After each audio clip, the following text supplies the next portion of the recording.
Hey guys, and welcome to today's video where I'm feeling pretty reflective. You know, I've been on this platform for 11, nearly 12 years, and I've just hit my 1,000th upload, and I thought it'd be fun to look back at some of the pivotal points in my leopard gecko care and see what your guys' initial reaction was to it. Was there any controversy around this decision? Was it a good decision? And do I still do it today? So the one I thought we'll look into today is my big leap into using UV.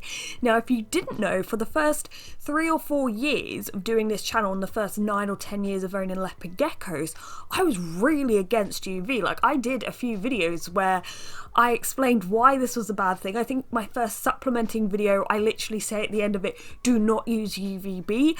I thought the geckos would be stressed, it would hurt their eyes, and yeah, I said stuff like this. I just think that you shouldn't be ripped off because it's not something they require in the wild. They don't need it, they don't bask. Heat mats will heat them up too much, you don't want to overheat them. Yeah, sometimes you look back and kind of cringe. However, I remember making contact with Arcadia when I was looking into using the Jungle Dawn lamp that they'd brought out, and the topic of UV and leopard geckos came up, and I said to them why I wouldn't use it, and I don't believe it's right, and because at the time leopard geckos were known as nocturnal, but now we know they're crepuscular. They said their arguments, provided research papers, and provided me with their books to read, and it was one of those moments when you're reading and you're like, yeah, they might have a point here actually.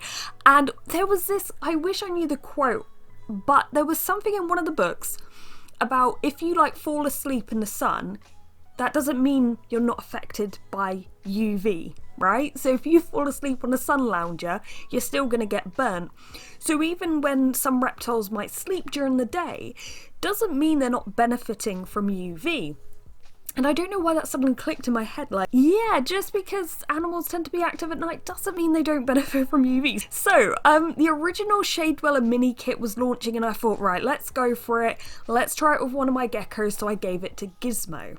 Obviously, whilst fitting all of this, Gizmo wasn't in the tank, so I introduced her back into the tank and she seemed a little wary.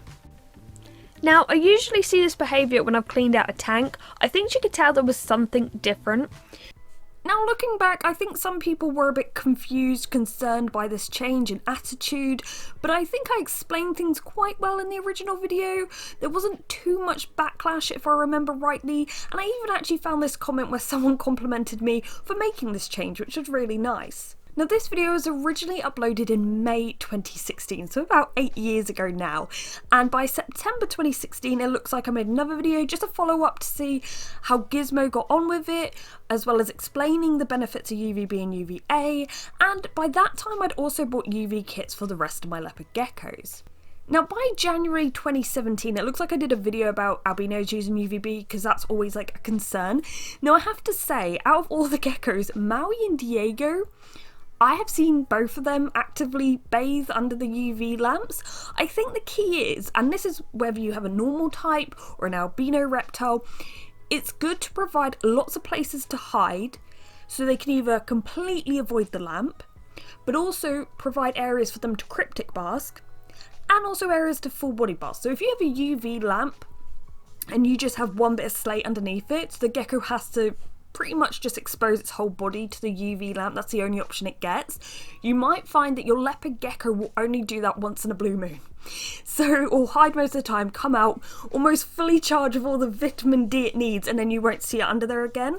Whereas when you use stuff like cork, driftwood, slate, and you can create these crevices where your gecko can hide and expose a leg or tail, a head, they tend to do it a bit more, because they just take in a little more at a time rather than the full body bask. But you know, sometimes with my geckos they'll fully hide, sometimes they'll be out, but most of the time they're cryptic basking. Now, with regards to the first video, looking back now, I see a few things have changed. So originally the mini kit came with a 2.4% UVB T5 lamp. Nowadays a 7% Shade Dweller is recommended for leopard geckos unless you have a particularly shallow or short vivarium.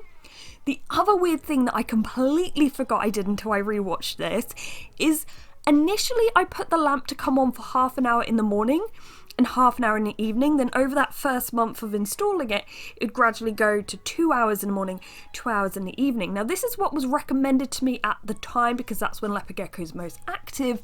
However, that is not what I do now. That is something I changed years ago because it's kind of weird really as a day pattern to be like in darkness and brightness for 2 hours and darkness and brightness for 2 hours.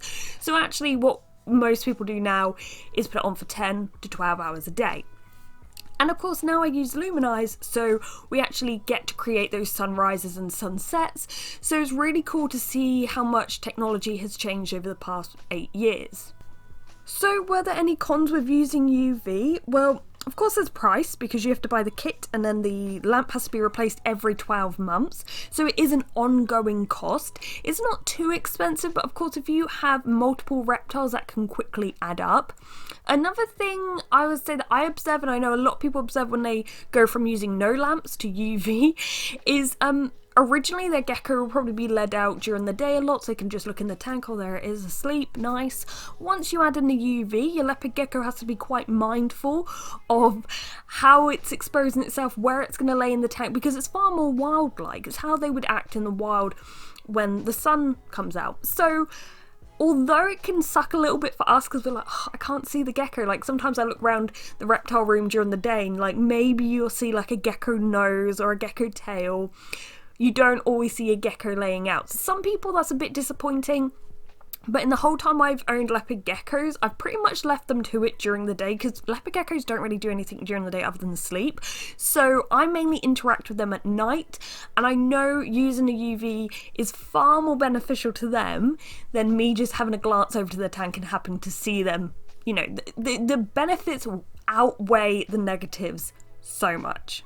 So do I still use UV to this day? Obviously if you watch this channel you know of course I do and I recommend it a lot.